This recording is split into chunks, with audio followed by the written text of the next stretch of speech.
Nagpapatuloy ang ating kwento sa ating bida na naglalakad sa loob ng set kasama si Xiaoning at ang matanda. Pero dahil nagalit si Xiaoning dahil akala tinitingnan ng bida ang dibdib kaya galit ito sa ating bida kaya sinabihan siya ng ating bida na obserbahan lang ang Vita energy nito. Kaya bakit daw ito nag-overthink ng hindi magandang bagay?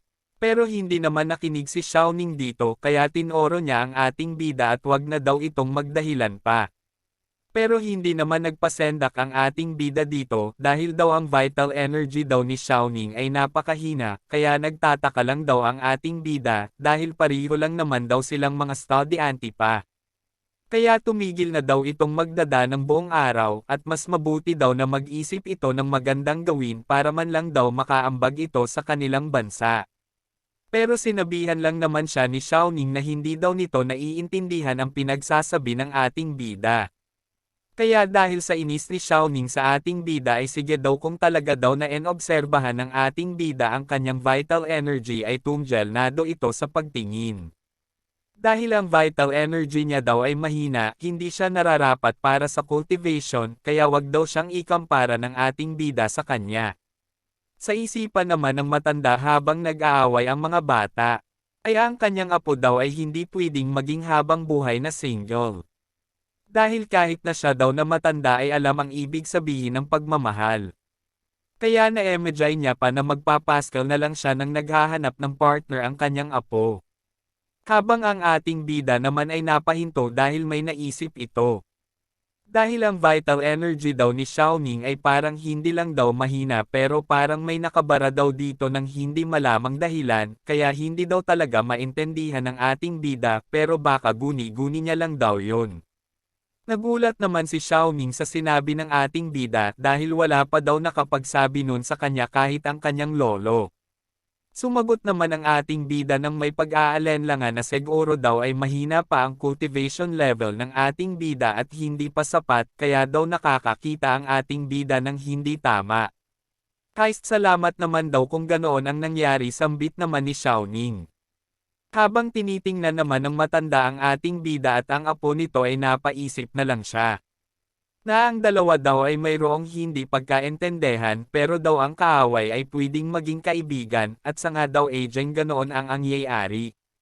Habang papalapit naman ang ating bida at ang magkakasama nito sa kanilang papuntahan ay may nasa lobong naman silang iba't ibang klase ng tao. Sa isip naman ng ating bida habang pinagmamasdan ang mga nasa lobong nilang mga tao, ay talagang totoo daw na nagtipon-tipon ang mga cultivator. At sino ba daw ang mag-akala na ang maliit daw na city ng Hangcheng ay makakaakit ng maraming cultivator? Kaya kung ang ibang lugar din daw kaya ay nagtipon-tipon ang mga cultivator gaya nito. At habang tinitingnan ng ating bida ang isang tao, ay napasabi na lang ang ating bida na ang lahat daw ay kung titingnan daw ay normal lang. Pero tinatago daw ng mga ito ang kakayahan nila. Kaya kahit daw ang delivery workers ay nandito. At totoo daw talaga ang nakasulat sa novels. Habang papalapit naman ang ating bida sa kanilang papuntahan ay may bigla namang tumalo ng malayo kaya nagulat ang ating bida. Kaya napahanga na lang ang ating bida dahil ang binatang yun daw ay napakarami ng vital energy, kahit bata pa daw ito ay nag-umapa naman daw ang aura nito. Yung ibang delivery boy daw ay kaya lang i-handle ang ilang bahay. Pero ang delivery boy daw na ito ay kaya daw makapag-deliver kaing ilang daan pa. At ang pagkita daw milyon yuan sa 3 taon ay madali lang. Dahil malalim ang iniisip ng ating bida ay inaya na siya ng matanda na pumasok na sa loob para makita ang senior sister nito at pagkatapos daw ay ililibot nito ang ating bida para daw makilala nito ang lahat. At sumang-ayon naman ang ating bida dito. Nang pumasok sila ay nadatnan nila ang malawol at napakagandang tahanana. Doon ay masayang tinawag ng matanda ang senior sister niya dahil kasama niya daw si Xiaoning at ang boyfriend nito. Nagulat naman si Xiaoning dito dahil nabigla siya sa sinabi ng lolo nito. Kaya napasigaw na lang si Xiaoning na wag daw magsalita ang lolo nito ng mga walang kwentang bagay habang namomola pa ito. Sa isip naman ng ating habang nahihiya na hindi daw talaga sumusuko ang matanda. Pero daw baka may dahilan daw ang matandang si Zhang Chaoyang. Katulad daw ng secret ong teknik na hindi pwedeng malaman ng tagalabas. At siguro daw gumagamit ng family connection para sabihin ito. Kaya mabuti daw na hindi ito sabihin sa ngayon. Sa isip naman ni Xiaoning habang namomola na bakit daw hindi ito dindenay ng ating bida. Hindi kaya daw na gusto rin ito ng ganoon sambit pa ni Xiaoning. Pero nagtataka lang naman ang ating bida dahil hindi na daw siya tinatawag ni Xiaoning ng kung ano-ano at hindi na daw siya any insulto. Kaya ngayon daw ay parang nag-iba na ito at pinigilan ang galit nito. Napakabago daw talaga nito. Makaraan ang ilang segundo ay may lumabas na kakaibang liwanag na parang portal. Nagtaka naman ang ating bida kung ano ito. Pero lumabas lang naman ang isang magandang babae dito. Ito pala si Lin Shuhuan ang master ng Qing Shuhuan. Na senior sister ng matanda. At dito nga ay taos pusong bumati ang matanda at si Xiaoning sa senior sister. Pero iba naman ang reaksyon ng ating bida dahil hindi nga ito makapaniwala. Dahil ang senior sister daw ni Zhang Chaoyang ay hindi lola ni Xiaoning at hindi daw talaga makapaniwala ang ating bida dahil mukhang napakabata pa nito. Nagsalita naman ang senior sister ng matanda na tahanan daw niya ito kaya wag na daw itong masyadong formal ngayon. Bigla namang tumawa ang matanda ng pilit at namomola pa nitong sinabi na tama daw ang senior sister niya. Bigla namang hinawakan ng senior sister ng matanda ang ulo nito, habang sinasabi na ang kanilang Xiao Chaoyang ay lalong bumabata ngayon at siguro daw ay nagporsage itong magsanay ng mahirap. At namomola namang ngumisi ang matanda dahil daw salamat ito sa ibinigay ng senior sister niya na elixir sa nagdaang araw. Sa nakikita nga ng ating bida na reaksyon ni Xiao Chaoyang ay gulat na gulat ito. Kaya ikinalma ng ating bida ang sarili nito. Dahil daw ang sabi ng internet na habang mataas daw ang cultivation, ay mas lalo ka daw tatanda. At napakawalang moang daw talaga ng ating bida at hindi natoroan. Nagpapatuloy ang ating kwento ng hinihimas ng senior sister nito ang ulo ng matanda. Dahil kung mayroon daw hindi magandang nangyari ay wag daw itong mayang lumapit sa kanya. At sumang-ayon naman ang matanda dito habang nakasandal sa senior sister nito na namumula at wala daw siyang na-encounter na hindi maganda kaya naparito lang daw ito para sa senior sister nito. Sa isip naman ng ating bida habang tinitingnan ang dalawa na ang tao daw talaga ay naging kakaiba basta kaharap nito ang babae sa kanyang kabataan at naging mabait at ang ganitong eksena daw talaga ay kakaiba. At kahit na daw alam na ng ating bida na pwedeng makapag-cultivate ang tao ay naninibago pa daw talaga ang ating bida sa ganitong eksena. Habang malalim naman ang iniisip ng ating bida ay tinanong naman siya ng senior sister na kung siya ba daw ang kasintahan ni Xiaoning. Sa isip pa ng senior sister ng matanda na ang energy daw ng ating bida ay napaka-pure, siguro daw ay matutulungan ng ating bida na masolusyonan ang problema ni Xiaoning sa kanyang cultivation. Bigla namang sumingit si Xiaoning dito at hindi daw sila ng ating bida dahil mag-classmate lang daw sila at ang kanyang lolo lang daw ang nagsasabi ng nonsense kaya napabuntong hininga na lang si Xiaoning dito. Nag-iba naman ang aura ng senior sister ng matanda dahil daw kung hindi daw boyfriend ni Xiaoning ang ating bida bakit niya daw ito nagdala ng bagong tao sa lugar nila. Sa sinabi nga ng senior sister ng matanda ay lumiit ito. At masaya itong nagdahilan na iniisip niya lang daw na may integrity ang ating bida at may magandang aptitude, kaya may potential daw ito na maging disciple ng senior sister niya. Sa narinig nga ng senior sister ay hindi ito nakapagsalita at napaisip na lang ito. Habang ang ating bida naman ay paimpal lang na nakapikit na nagpaka-astig sa paningin ng senior sister. Biglang ang binasag ng senior sister ang katahimikan at wag na daw silang magsayang ng oras kaya inaya niya na sila na pumunta na sa banquet hall para makita ang ibang cultivator. At wala namang nagawa ang matanda kundi sumang-ayon. At nang aalis na sila ay tinapik naman ng matanda ang ating bida at nagtataka naman ang ating bida sa matanda. Bigla nanggalang itong nag-thumbs up sa ating bida at masayang binabati ang ating bida. Nagtataka naman ang ating bida dito kaya sinabi niya na kung may masaya ba do dito. Bigla namang sumeryoso ang matanda dahil kung ang kanyang senior sister niya daw ay hindi satisfied sa ating bida ay agad itong ere-reject. At dahil hindi daw ito nag-respond ibig sabihin ay o at may pag-asa daw ang ating bida. Bigla namang ngumisi ang matanda dahil daw may maliit daw na test ang ating bida sa senior sister nito. Pero wag daw mag-alala ang ating bida kaya gawin daw nito ang makakaya ng kanyang bagong future junior. Sa banquet hall naman ay makikita mo ang mga tao na hindi mo akalain naga-cultivator pala at binabati nga nila ang bawat isa at sambit pa ng isa na mahigit 2 taon na daw nang huli sila nagkita at sinasabi naman ng isa na kung ano na ang ginagawa ng senior niya at makikita nga natin ang kasiyahan ng bawat isa. Napuno nga ng tawanan at kumustahan ang banquet hall. Pero bigla nga itong tumahimik nang dumating ang isang tao. At sabay-sabay nila itong binati na senior sister at kung iba naman ay grandma ang tawag nila. At mayroon namang tumatawag dito na master. Dito nga ay pinapaupo na ng senior sister ang lahat. Ilang segundo nga habang nakaupo na ang lahat ay nagsalita na ang master nila na ibang taon na naman daw ang dumaan at ang kanilang cultivation daw ay nag-improve ng mabuti at sigurado daw siya na napansin na nila nitong nagdaang buwan. Na ang spiritual energy daw sa Earth ay naging concentrated ngayon kaysa dati. At ngayon, daw ay makoconsider nila itong malaking pagbabago na hindi pa nakita sa nagdaang century. Sa mundo daw ng cultivation ang lahat daw ay dapat na magbantay at magsumikap at kunan nila ang pagkakataong ito para mag-cultivate ng maayos. Sa isip naman ng ating bida ay hindi niya daw alam pero ang katotohanan daw na ang spiritual energy daw sa mundo ay mas naging condensed pa kaysa dati ay hindi daw kaya dahil sa kanyang pagkabuhay muli. Kung iisipin daw ang oras ay katulad ng pag-condense ng energy.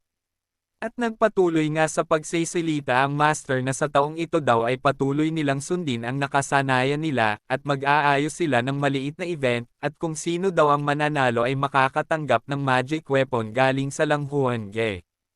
Sa nagdaang taon daw ay ang Langhuange ay nagbigay daw ng magic weapon na kayang lumipad ng napakataas. At kaya daw mag-travel ng 1,000 melya ang araw na ang bilis daw ay mas stable pa kaysa airplane.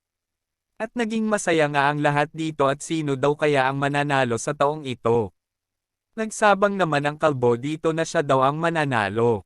Pero sumikat naman ang isa dito na tingnan daw nila dahil siya ang makakakuha daw ng first prize. Pero bigla namang ngumisi ang matanda dito. At bigla niyang tinoro ang ating bida dahil ang brother niya daw nakatabi niya ang siguradong mananalo, bigla namang nagulat ang ating bida dahil sa ginagawa ng matanda. At napapikit na nga lang ang ating bida habang naririnig ang sinasabi ng mga cultivator na ang ating bida daw ay narecommend daw ng kanilang junior brother sa kanilang master ng Langhuange, kaya siguradong genius daw ang ating bida. Sumabay naman ang isa na sumasang-ayon na o daw dahil ang energy daw ng ating bida ay parang apoy at wala pa daw silang nakita na katulad nito. At sambit naman ng isa na ang bawat taon daw ay iba't iba ang event kaya iba daw ito kaysa nakaraang taon. Dahil hindi daw ito about sa martial arts competition so ibig sabihin daw ay wala daw itong kinalaman sa energy. Dahil nga sa narinig ng ating bida ay napakagat na lang ito sa labi niya. Kaya hinawakan niya sa damit ang matanda. Dahil baguhan pa daw lamang ang ating bida at wala daw siyang alam na skills. Pero masaya lang naman na sinabihan ang ating bida ng matanda na wag daw itong matakot dahil ang ganitong event daw ay para lang sa entertainment. Pero para daw sa ating bida ay pagsubok ito na binigay sa kaya ng senior sister. Dahil nga sa sinabi ng matanda ay tinawag siyang Uncle Zhang at sa kanya lang daw ang ating bida nagtitiwala. Narinig naman ni Xiaoning ang sinasabi ng ating bida kaya nagpintig nga ang tinga nito. At sa isip nga niya na kung tatawagan daw ng ating bida ang lolo niya ng uncle ano na lang kaya daw ang itatawag niya sa ating bida. Bigla namang sumeryoso ang matanda na ngumisi ng masaya dahil daw napakadali lang daw nito at makikita na lang daw ng ating bida pag nandoon na siya. At kung umabot ka na sa video natin ay maaaring mag-like at subscribe para ganahan tayong mag-upload mga idol. Salamat. Makikita natin ang maaliwalas na kalangitan at ang tatlong taong pababa na ng hagdan at ito nga ang ating bida. At nagulat nga siya nang mayroon siyang napansin. Dahil ito daw ay pero hindi na natapas dahil sa kanyang gulat. Kaya napatanong na lang ang ating bida kung ano ba daw ito, kung cultivation convention ba daw ito. Kaya pala dahil nakita ng ating bida ang mga cultivator na lumipad gamit ang espada. At mayroon nga itong pinalabas na kapangyarihan. Kaya napaisip na lang ang ating bida kung mga fighting techniques ba daw ang ginagamit nila. At napunta tayo sa organized cooking activity at maraming cultivator ang nagtatagisan sa galing sa pagluluto. Kaya hindi nga makapaniwala ang ating bida pero si Xiaoning ay wala namang emak na nanonood. At makikita nga ang mga hinahanda ng mga cultivator dito na ang kanilang cultivation activities ay simple at maayos. Habang pinapakita naman ng cultivator ang kanyang antas ng pagluluto. Kaya napaisip ang ating bida na wala daw na surprise so ibig sabihin daw hindi pa naintindihan ng ating bida ang lahat sa mundo. Habang nakatingin naman ang ating bida sa mga nag-uusap na mga cultivator, ay tinanong ni Xiaoning ang ating bida dahil para daw itong disappointed habang hindi naman nakapagsalita ang ating bida. Kaya sambit pa ni Xiaoning na ang landas daw ng cultivation ay mahaba at boring kaya impossible na magtipon-tipon para lang daw pag-usapan ang calligraphy at libro lagi. Kaya isipin daw ito ng ating bida na mayroon daw combination sa trabaho at pagpapahinga.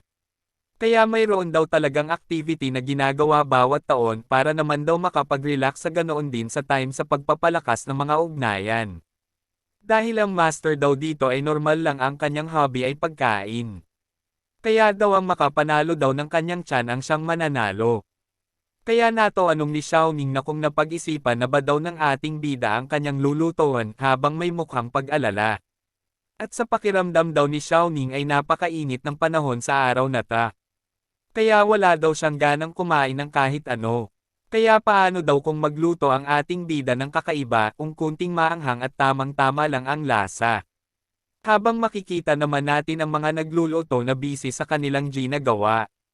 Kaya nagsuggest pa si Xiaoning ng aluluto ng ating bida tulad daw ng shredded chicken, spicy chicken, cold rabbit, spicy hot bean curd, at segurado daw si Xiaoning na napakapatok nito.